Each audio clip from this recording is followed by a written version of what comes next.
Hi there, Jack. How are you? Good. And yourself? Very well, thanks. Yeah, welcome to the Leaders Series. Great to kind of have you here. Just for everyone's benefit, GCS Connect Leaders Series, I think we're up to kind of nearly episode 11 now. You'll notice I've got my hair cut, so this is my lockdown haircut. It's been a while, but we have Jack Godau with us today from VRR.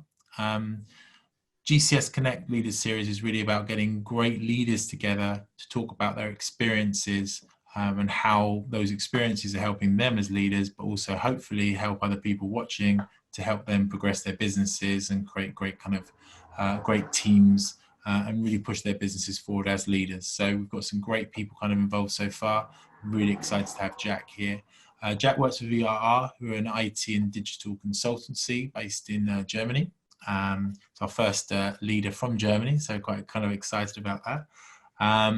And he is someone that has a very long experience in companies like IBM and Schütze, both in the public and in the private sector.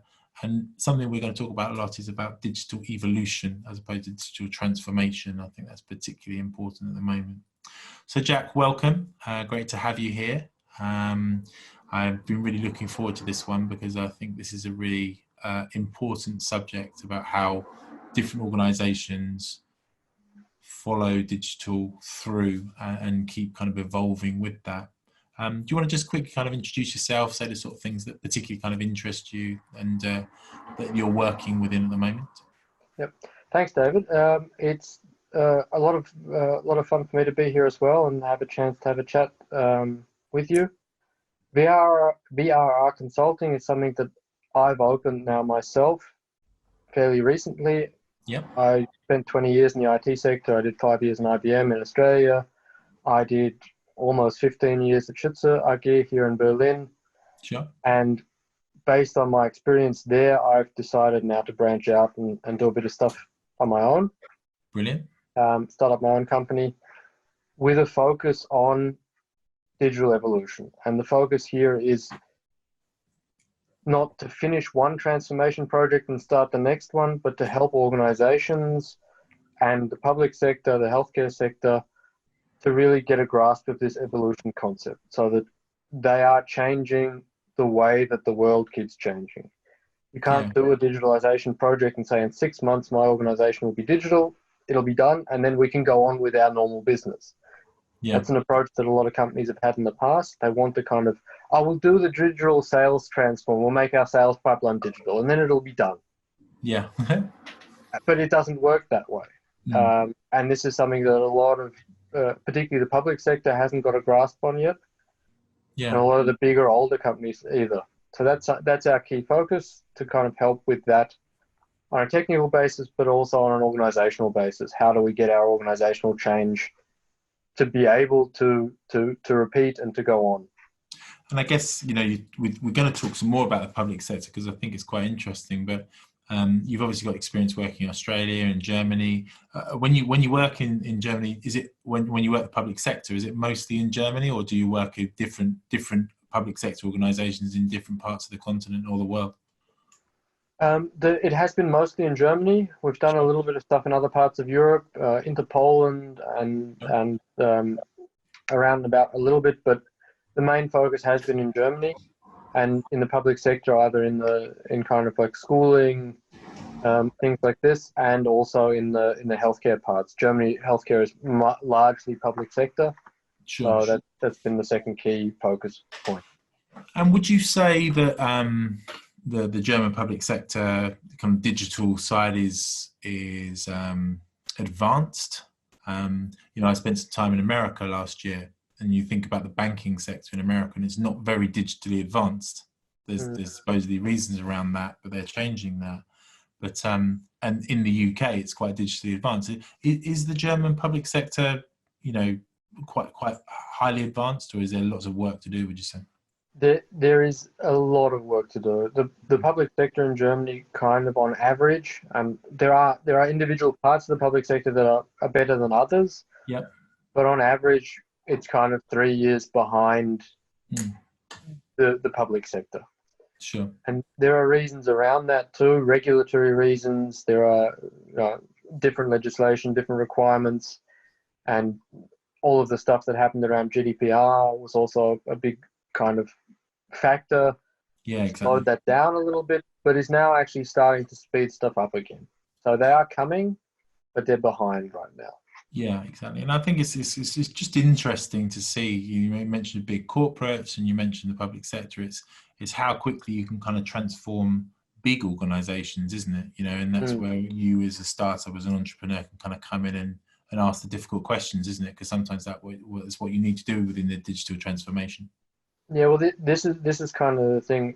All of these companies are a bit like a giant container ship. You've got it pointing in a particular direction, it'll go that way, and it'll keep going that way. But to get it to swing around and change direction, do things differently, takes a while. And that's something anybody who's looking for work in the public sector or projects in the public sector has to be aware of. This kind of lead time business. You do a tender, and it's the whole process is 3 to 6 months before you start getting any work onto the ground. And I so think that's a factor.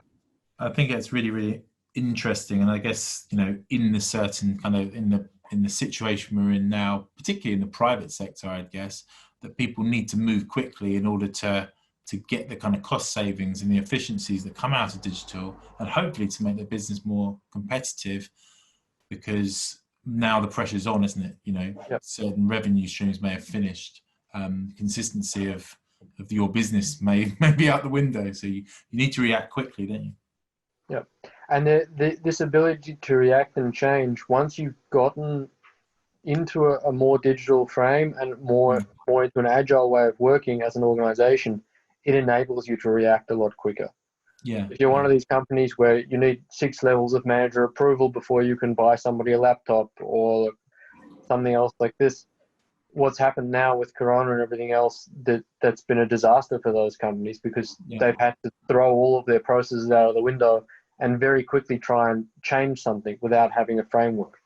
Yeah. You already have a bit of a digital framework and you have this idea of working in an agile way and changing things, not only in your projects, but for your organization as well. If you're evolving as an organization, then it's easier to go, okay, we can't go to the office now, so let's do this and this. Yeah. We'll try out a couple of things. If it works, that's great. If it doesn't work, we'll try something else. Yeah. And that's been a real advantage for smaller companies or companies that are a bit more flexible in their working processes. Yeah, that's right. And now we're in this situation where companies are really thinking about themselves. So I'm sure you're very busy at the moment, and be interesting to kind of get some real kind of background. So before we kind of start, one of the questions I always ask is, you've been in the industry 20 years. What sort of kind of significant business challenges have you had to overcome in the past? We're talking obviously about the business challenge of lockdown, the pandemic now, but what other key kind of, disaster moments have you had to go through so far? Well, before the lockdown, the most recent major change framework was this whole process around GDPR and the EU regulations that came in. Germany has its own privacy laws as well on top of that. So, and each country is supposed to have a back-to-back law to back up the European regulations. Yeah. Germany's is pretty strict. So that's put quite a few other hurdles up. That was a big push. When was that? 2018, May 2018. Yep. That was the kind of the last big evolutionary hump where what are we going to do with all our data? Can we still send people emails? Are we allowed to sell them stuff? You can imagine in the recruitment world, it was obviously a huge thing, because basically all we're doing all day is we're a huge part of the data supply chain, aren't we? Taking people's data, holding people's data, passing that off, looking after it. I can imagine it's a big thing in all areas, but recruitment is particularly affected. Do you think it's a good thing, for yourself, maybe trying to drive change and that sort of thing? Do you think? In terms of a personal sense, I think it is good that we as individuals are more likely to have a bit of control of our data. Yeah. Or at least to have an awareness that it's out there. And what happened with GDPR and then Facebook, Cambridge Analytica, all the rest, it was kind of this 1-2 punch back then. Yeah. That had in some ways a positive effect. It generated some work for us in terms of building trusted third parties, building systems to anonymize data, building these kind of projects, which are really interesting projects and very, very good projects to do. On the other hand, it killed a lot of digital projects because of people like, oh, we don't want to have this data. We don't want to have people's names and phone numbers and contact details. And we don't want to be a data holder or a data processor according to these legislations. So that kind of gave a real pushback on some projects where they said, no, we don't want this. We don't want to do digital because then we have this problem. But they didn't realize just because they have it on paper doesn't change anything. There's still it's still the same thing. It's just a lot harder to deal with because if somebody asks for all their paper back, you've got to go down to the cellar and dig it all up. Exactly. And we're going to keep going back to this digital thing. If you want to be digital, then you have to use the data. And if you use the data, you have to use it respectfully for people. And there's obviously ways around it, but you have to think about it more, don't you? Yeah. I think the biggest thing that's kind of good that's come out of it is there's transparency about what people are doing with the data. Yeah. And as long as you tell somebody, I'm going to take your email address and I'm going to use it to sell you marketing, and to send you marketing materials and sell you stuff. If the person agrees freely to do that, there's no problem. It doesn't change anybody's business model. It just makes it a little bit more upfront. Yeah. And every time you sign up for a newsletter somewhere online, they're going to send you marketing stuff. It's not like you didn't know this before. Nothing's changed now, except now it just says at the bottom, we will use this to send you marketing. Please agree here. Yeah. I think it has, in all industries, it has been a big thing. And how did you deal with that? I mean, were you working for Schütze at that time, or were you on a particular project? How did you guys deal with that? I mean, when you were kind of going in and giving advice to companies, what did you say? What was the kind of the message from your side? The key message that we gave was that the companies need to get the right kind of consent. If they don't have consent, then they have to work out what to do with the data they've already got. Yeah. And how can they still keep it and use it? And to do that, we implemented a few systems for people. We called them trusted third parties. Yep. So we would take the data from the organization, strip the private information out, replace it with anonymous information or pseudo-anonymous information. Yep. And then give the data back to the organization. So they still had all of the metrics, They have, 30% female customers, 70% male customers, all of the stuff they actually needed, they still have. They just don't know it was my data, my wife's data, your wife's data, however it goes. It wasn't personally tied anymore. And so they were no longer facing a liability potential having data where they didn't have consent. Yeah. So that kind of anonymizing means you can get the same benefit from the data without actually kind of having the compliance issues. There are limits to it, and if you completely anonymize it, you can't track anymore. So we implemented systems where it was pseudo-anonymized.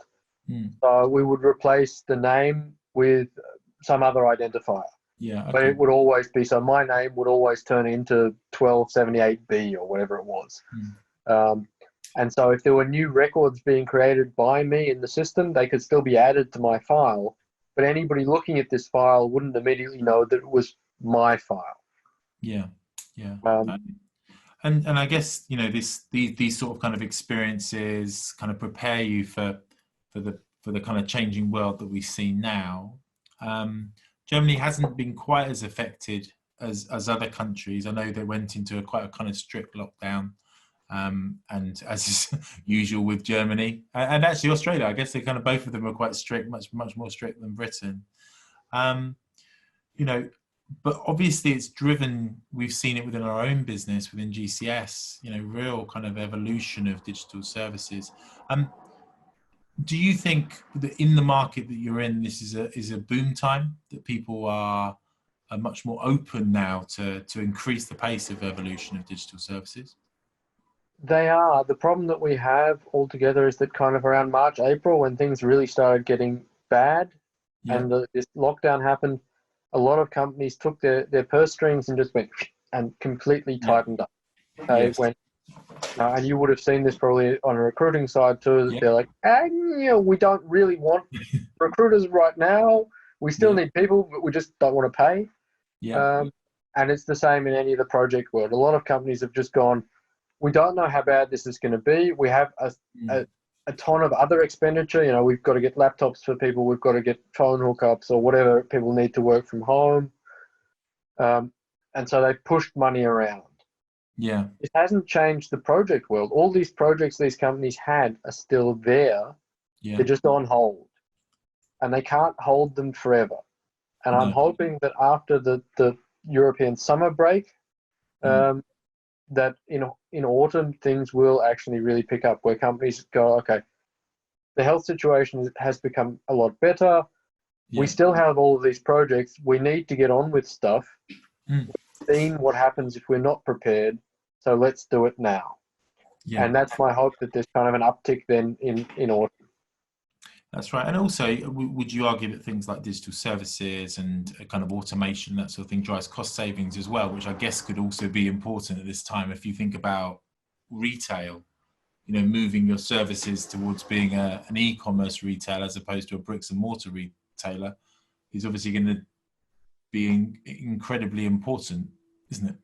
Yeah, there's huge value to be had for the companies that can do this and are willing to go out and move to a digital organization. And there's some things, you know, you can't make your plumber be digital. It's just not going to happen. It's not going to be able to that would be work nice, from wouldn't home. it? That would be a really good idea, because I'd really love it to be able to just have a robot plumber come around and not have to wait. You know, it'd be great. Yeah, if we could do that one. The robot phase is still a bit off, or other people I don't want working from home as my airline pilot, for example. You know, I don't want him in home office. I'd like him actually sitting up front. That would be worrying. Yeah. So there are things that aren't going to happen, but a lot of stuff, we've seen it in Germany. There was a kind of a very, very reluctant attitude to home office and working remotely. Everybody kind of was like, no, we don't want to. And in my previous employers, they were like, you can do it if there's an emergency. You know, if your kid's sick or the plumber's coming or like something's happening, then you can work from home as an emergency solution. Sure. But now we've seen, you know, everything's turned around. Everybody's had to do it. It wasn't that bad. And in places that I've spoken to, they've actually seen lower rates of sickness, higher productivity, and it's been kind of okay. I had a stat today that I think I can say this, but in our group, the level of sickness in the last 3 months has gone from a reasonable level of sickness to basically zero in 3 months. Yep, it's been the same with people I talk to. Because people have done this thing where they're at home anyway. So they get up in the morning, they have a headache or they don't feel well, and they're like, I'll just go back to bed for 2 hours and I'll do it afterwards. Yeah, that's right. And the world hasn't ended. And this is something that, you know, in the past, people have always thought, oh my God, the world will end if he doesn't turn up by 9:30 in the office. Exactly. And it's just no longer true, especially not if you're working with projects that are international or are not so time critical. If you've got something that's due tomorrow, for God's sake, then it's due tomorrow. You have to sort it out. Yeah, exactly. But everything else, if you've got a bit of time and you're able to, you know, as an adult, manage your time and work around things, then you can pretty much do all of this stuff anytime you want. And it's a lot of the leaders that we've spoken to now, kind of running teams, it's really been about trust. It's been about being able to report on things and trust what people are doing, acting when they're not. But really, a good team is based on trust, isn't it? Not necessarily on management or the stick or whatever. Yeah, and it is very much that case. And if you don't trust your people, then you've got the wrong people as a manager. And if they don't trust you, then it's also not really working. So you do have to have this bi-directional trust relationship. It has been hard to kind of keep everybody happy and sane, and this standard looking after stuff where, you know, you come into the office, you walk around, you have a feel for how everybody's doing, you say hello, you have this kind of interaction with people. That hasn't been there, and that's been, for me personally, a lot more effort, because I'm going around, I'm calling people in the team every couple of days, whether it's on Zoom or Teams or on the phone, just so I know what's up with them, whether they're actually okay, how they're going. Which normally, in the morning, you stand around with a cup of coffee, you chat with 3 people, you walk around the desk. Are they smiling? You see it on their face. Are they okay? And if not, you can kind of have a chat with them. Are they stressed about work? Is something going on at home? Whatever. Like this, if they're not there, if you don't see them regularly, and this kind of interaction that we have now of video meetings, it's not the same. No. And it is much more effort for management or leaders in general to have a feel for how their team's doing. Yeah, exactly. And how has lockdown been for you? Have you enjoyed it? Are you you know? No, to be brutally honest, I haven't enjoyed it. Got 50-50 answers. Some people loved it and some people didn't. So I don't mind the working from home, but I have two boys. They're 6 and 10, so they go to school here. yeah. That was closed. Working for my employer, starting a new company, Wow. giving two kids school lessons, and the German schooling system is something that's not very digitally able yet either. And to be brutally honest, while I do speak German and I can write German, what all of these fancy grammatical constructs are and how you use them and what's right, I couldn't tell my 10-year-old, and we had to look up videos on YouTube. It was. Well, at least you're good on the math side of stuff. That was my problem in mathematical equations and that sort of thing. Well, me and my wife were struggling over a few of those, Yeah, fourth grade maths, I'm still capable. Fantastic. And so you've started up your new business. Congratulations. It's always good to speak to someone at the start of their journey, if you know what I mean. Obviously, I'm assuming your plans have kind of happened in the last 3 months anyway, but are you planning differently for the success of your business and the growth of your business now that we're coming out of the lockdown, now that we're thinking about this new normal? The original idea for doing this happened in December. Sure. So that was a time where the world was completely normal. Nobody thought anything was going to go as crazy as it did. All anyone talks about was Brexit, wasn't it? Do you remember that? Yeah, Brexit was the big thing, and I was hoping to pick up any companies that were moving over from Britain to Germany or doing stuff like that. That would have been interesting. I think that'll still happen. I think Brexit. I don't think they're going to derail that. It's just happening. No, they're not. It's just one level further down in the news cycle. You've got that's right. Yeah. Corona on top, and then Brexit, and somewhere Trump's in there, and Poland, and whatever else. No good news, is there at the moment? No good news at all. Doesn't sell newspapers or online clicks. So that it has changed, but for me, it's kind of just been it's what I've seen has also been the confirmation that what I'm trying to do to help organizations evolve digitally and to become more agile, to become more digital, that it's just necessary. And this was, Corona was the first major thing where everybody's gone, yep, we have to do something about this. Yeah. Even Brexit didn't have this much effect on organizations. Companies opened new offices in Frankfurt or in London or whatever and did some organizational round robin, but it didn't change the way they worked. It just changed where they were located, if anything. Yeah. And I think, obviously, coronavirus is obviously affecting everyone in any walk of life. It's affecting all businesses in different ways.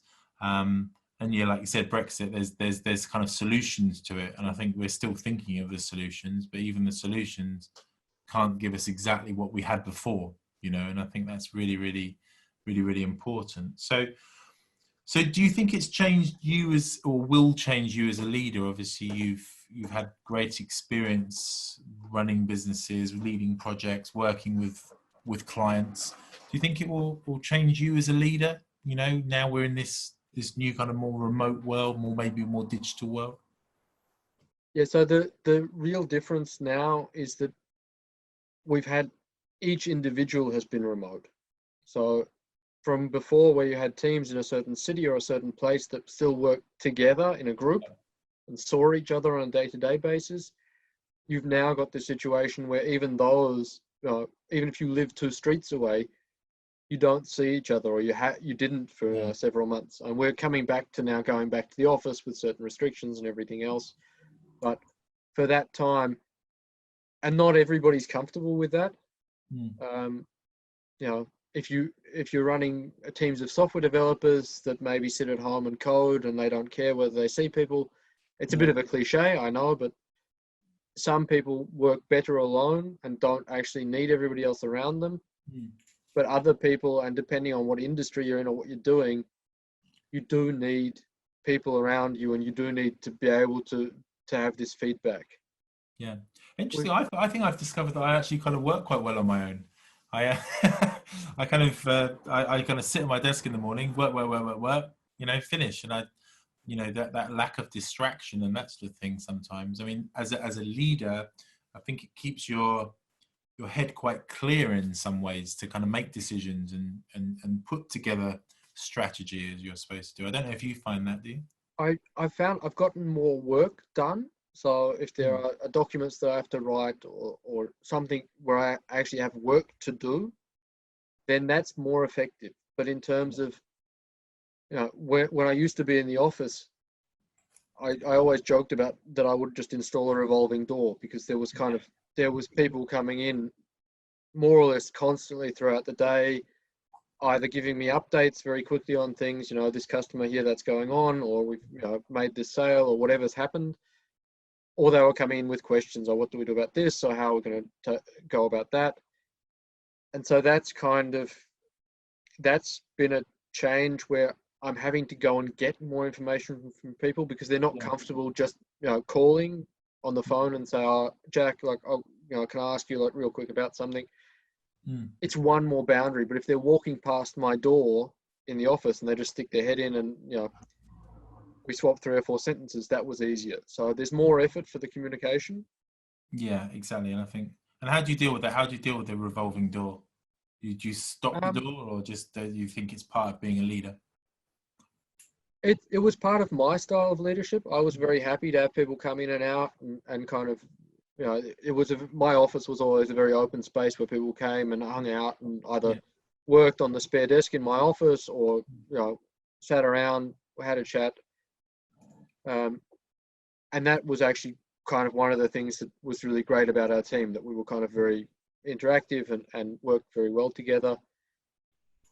Now, as I said, I fished a lot more information out of people. The other thing that I've noticed is, in the past, people would have this respect for your calendar, that, you've got a meeting then, we need to leave you like 15 minutes to be able to get to the next meeting. Yeah. And right now, I have days where I'm in 4 hours or 6 hours of meetings without a gap. And before, you would at least have to walk from one meeting room to another, or you would go from your office to a client. Yeah. And this travel time, and I never realized this before, but this travel time, the 15, 20 minutes on the train or in a taxi or however it was, it gave you a chance to mentally switch gears. Yeah. So if you're leaving the office, you've come from meetings with your team, something's gone wrong, we have to go out to a customer now and talk to them about something. It gives you a moment to change gears. Whereas if you've just been on a Zoom call, Teams call, Jitsi, Meet, whatever, and you've had like 40 minutes of very intensive conversation about something, and then 5 minutes later, you're expected to have another 40 minutes. Yeah. That's a lot harder. And I think this minuscule travel time, even if it was just getting a coffee between or something. Yeah, to refresh yourself and kind of reset your brain, if you know what I mean. Yeah, and those gaps are something I've missed. So I've been trying now to block time. So whenever I get a calendar invite for a meeting, I make another one that's a little bit longer. So I have a kind of a 15-minute buffer at the end before the next person gets the idea. Yeah, fantastic. That's a good tip. And so coming on to the kind of the digital side of things, which is obviously your kind of area of expertise. A lot of leaders now, and you can use this as a marketing tool going forward now, Jack. A lot of leaders now are sitting there thinking, how do I digitally transform my business, or evolve my business? What's the best advice you can give someone sitting here, maybe watching this video, listening to this podcast? What's the best advice you can give someone that's thinking about it? I think it's very important to have people who you can trust, who understand your industry and who understand what the possibilities are to help you. Yeah. It's like going to, it's like going to a hardware store and buying tools. You can, Yep. you see a range of drills on the shelf or whatever it is you're looking for. Mm. You pick one, it might be fantastic, but if you don't know how to use it, you're liable to hurt yourself. Yep. And in this sense, I think, and I'm not trying to say this to force people to buy my services or spend money, but they need to be comfortable with either doing it themselves, having Yep. people inside their organization who have the skills and have the knowledge to do this, or getting somebody, even if it's, for one workshop for a couple of hours, just to come in and look at what they're doing and spin some ideas together and say, okay, this is how it might be possible. Yeah. And that's Yeah. very important. I mean, obviously, you think about kind of investment and that sort of thing. I mean, how long do you think it takes for a real kind of digital transformation program to kind of show return on investment?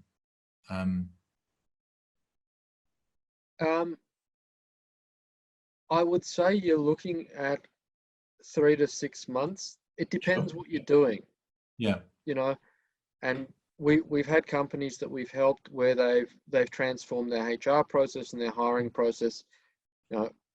Before, people would send their resumes by email, or they'd get resumes from recruiting companies by email, and it'd be all this email stuff backwards and forwards. And then you'd get emails that were missed, you'd get double answers, stuff like this. So for stuff like that, there are actually now really good tools that just work.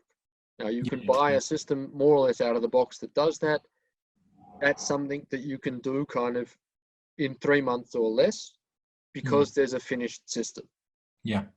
If you have some process in your organization, a sales process as well, you can go out and buy Salesforce or Pipedrive or a bunch of other tools. Yeah. And that will give you a lot of benefits straight away. But if you don't know how to use it and you still use your old processes and your old way of thinking, you're not going to get all of the benefits. Yeah. That's why I kind of say it's going to be at least 3 months, because you have to look at your process, you have to make a tool selection, you have to implement the tool, and then you have to change your processes. Yeah, that's right. What you're suggesting there is kind of doing it like not piecemeal, but identifying certain areas of your business that are key to do it first. Not like you can't transform your whole business digitally in one go. So I guess that links into evolution, doesn't it? Nobody's got the energy for that, and nobody's got the time or the money for that. It's a great idea, but once you start, if you go through this process, okay, so we want to change our HR processes, and we want to change our sales process and our front office, and what are we doing with our post? Are we scanning it all and then shredding it, and you go through like 1,001 details. If you get your tooling right and you pick a process that's not too simple and not too hard, and do that first and use that kind of as a beacon inside your organization, to say, look, we've changed this, it worked for this team, let's have a look, how can we grow out from there? That makes it much easier. The first group to go always kind of has it hardest, because they have to do all of the tool selection, they have to do compliance. Are these tools GDPR compliant? Do they meet with our ISO certifications? If we've got a 9001 or a 27001 or whatever we've got, does this match with our company policy? Where's the data? All these 1,000 questions. Once you have the first one, if you pick a project that's not too small but not too large, whether it's your onboarding process or something else, it's reasonably complicated. There's a lot of data. There's external people, internal people, and you pick some tooling around that and you do that first, then you can use that kind of as a beacon. And when people see that it's working and see that there's a success behind it, then they're more willing to adapt that to their own teams. Yeah. It depends also on the size of your organization. If you're 3 guys doing stuff in a startup, then that's how you should have started in the first place, probably, shouldn't you? Probably not going to. You've probably started with a lot of digital stuff anyway. Yeah. But also you don't have that much process and rigor. Do you agree with quite a lot of the big corporates? You see the banks, we work with some clients. This is our innovation arm. So this is our digital arm. So this is how we usually do it, but now we've got this bit which does all the cool funky stuff over here. Do you think that's a good idea? You know, that's a good way to drive it? It can be, but it can also be a place where projects go to die. Right, yeah. Because then it's like, then you've kind of got the cool kids and everybody else, and there's immediately this, are they innovating? Why are they bringing it to us, or why are they not bringing it to us? Or yeah. So the I think politics of it can be difficult. it's important to have people who champion innovation inside an organization. Yeah. But ideally that needs to be kind of the leadership circle. You know, whether you have a chief technology officer or a chief digital officer, or whether it's the CIO or the CEO themselves, it has to have buy-in from this level. Yeah. And they have to kind of do it as well. Yeah, they have to lead. We've seen that in some public sector organizations that we've done, where the management circle has come to us and said, okay, we want to be digital, and we've drawn out this big map of everything they can do, and we've talked about stuff, and we've picked out a couple of bits that are quick wins, so to speak. And some of that was as simple as, you know, digital protocols of the management meetings. Yeah. Online protocols of their meetings, which they have to, you know, they have to have protocols anyway, but doing it online, doing it digitally, and it sped stuff up dramatically. And beforehand, they'd be sending paper folders, you know, these big A4 folders full of, like, you know, this is all the stuff we've got to decide about. Yeah. And then you'd forget 3 pages, or there'd be an update and somebody wouldn't have the update, and you'd spend half an hour in these meetings with 60 people going through the folders and checking that everybody's got the right paperwork. Yeah, exactly. No, it's tough, isn't it? I mean, I know for a fact, it's a funny story, that I did a digital GCS digital 2020 presentation to my investors, which I was talking about all the cool stuff we're going to do, bots, automation, you know, connect, this sort of stuff. And then basically I did all this, and they said, David, this is great, and you've got some great ideas. Why have you written everything down on a piece of paper? Like, you're taking notes on a piece of paper. Surely this is surely you're not following your own advice here. And I decided from that day on, all my notes, all my meeting notes are all going to be on my iPhone and that sort of thing. And I'm going to put the black notepad away. So yeah, that was so you kind of learn that yourself, that you've got to lead from the front and show willing. Yeah.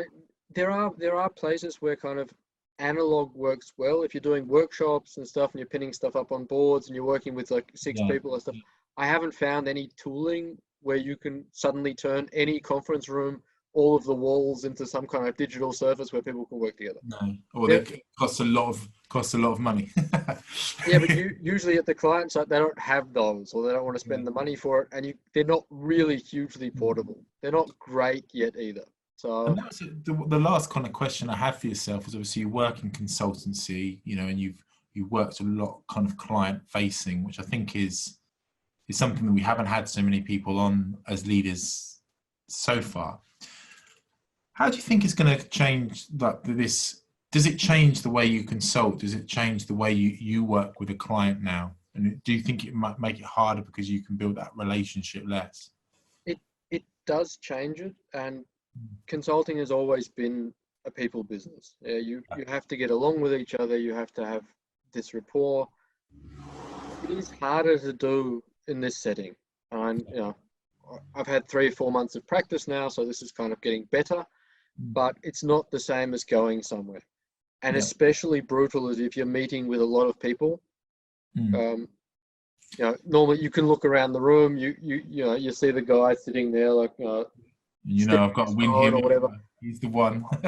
But nowadays, you know, and half the time, if people have their video off, you have no idea. Are they there? Are they interested? Are they not interested? You're missing this kind of personal feedback. Yeah. And that's something that I find difficult, because I work well with people. I like to be in the room. I like to get a feel for what's going on.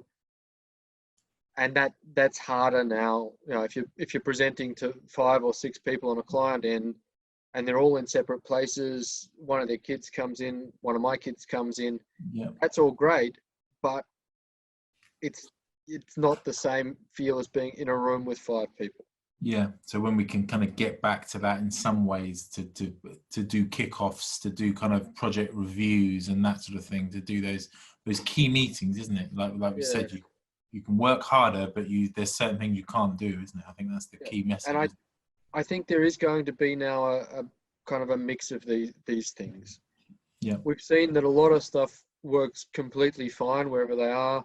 You know, writing documents, writing proposals, writing code, any of this kind of stuff that you just do where all you need is your laptop or your computer and a connection to the internet.